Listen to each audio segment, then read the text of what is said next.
Hello, I'm Nikki Fabry. I'm a guidance manager, but I'm also the UCAS lead for BASVIC, a role I've been doing for probably 8 or 9 years now.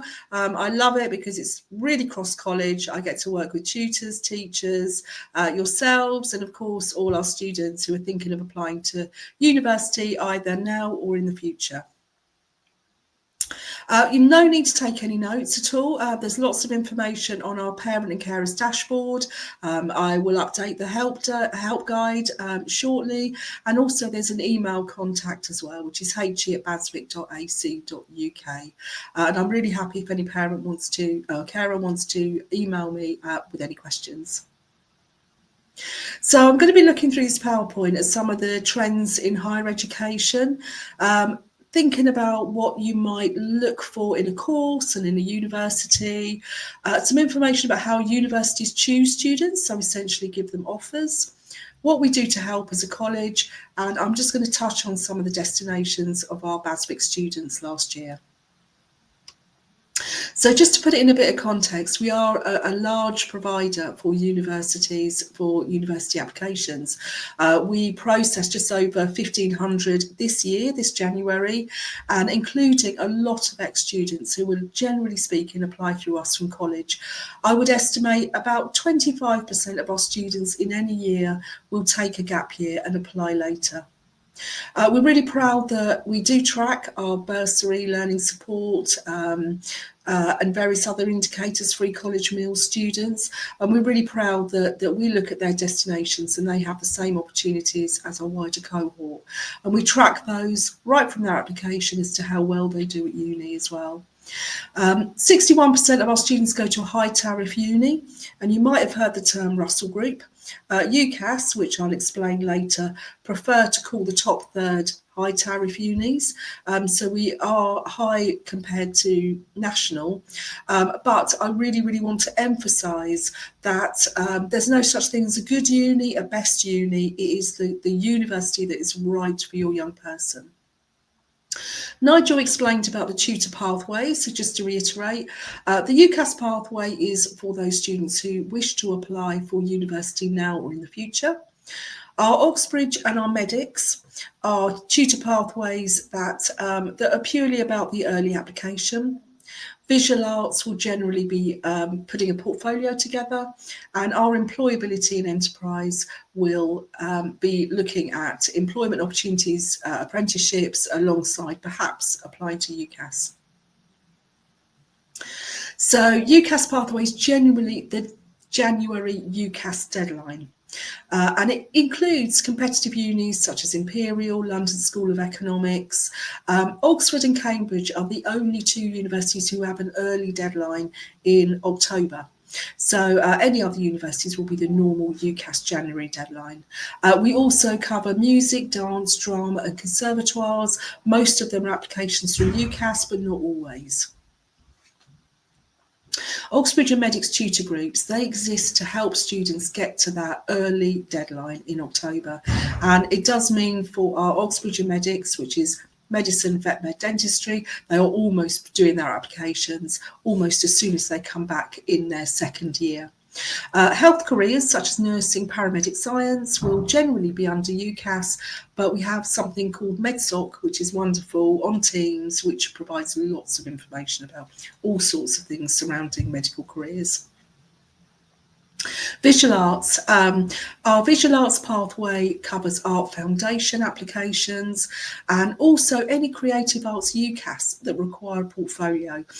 We have expertise in every one of our tutor pathways.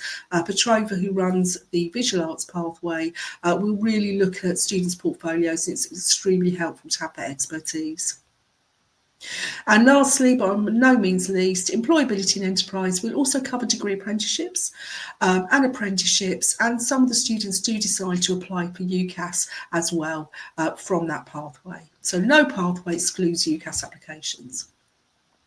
Some of the national trends, improving diversity is a huge one and has been for a few years now, which is a very good thing.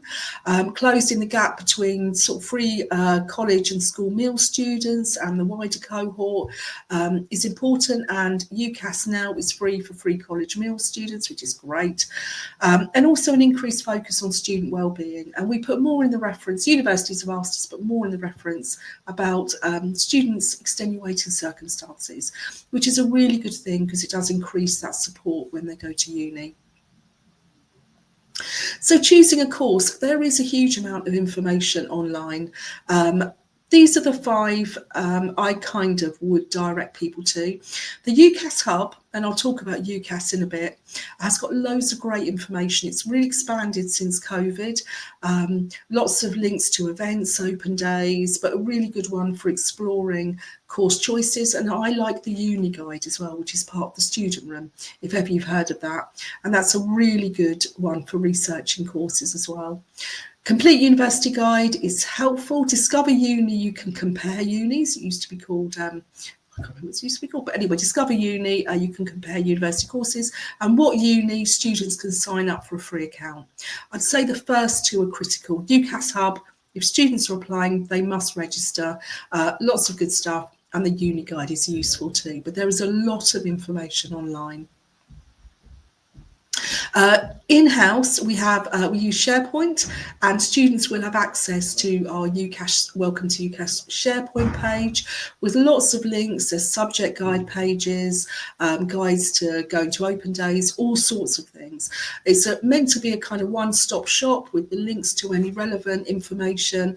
Also covers study abroad and conservatoires. So we do direct students to that UCAS SharePoint page, and I do keep it quite up to date actually. So considerations of courses, and course should always come before uni. Not all unis will offer all courses, obviously. And an example, had an ex-student who was considering religious studies, and only about 10 unis actually offered religious studies. So that kind of drills down to universities. But the most important thing is the choice. So what is your young person interested in and enjoys? It's not far off what they would have considered when coming to Baswick and what they want to study. But studying for 3 years quite in depth is really important, that they're interested and enjoy it. Professional would be something like social work or teaching. Academic might be history, philosophy.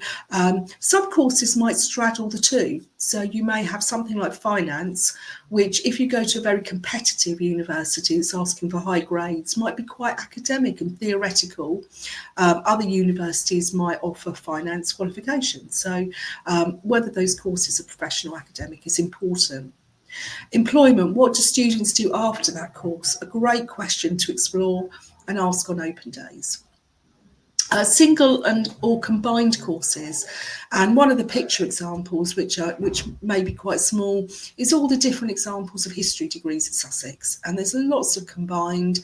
Generally speaking, if it's a history with Spanish, it means that history is the main part and Spanish is the extra. If it's history and Spanish, it will be weighted equally, so it'll be a kind of combined degree. Content is all important, and I'll talk about modules in a minute.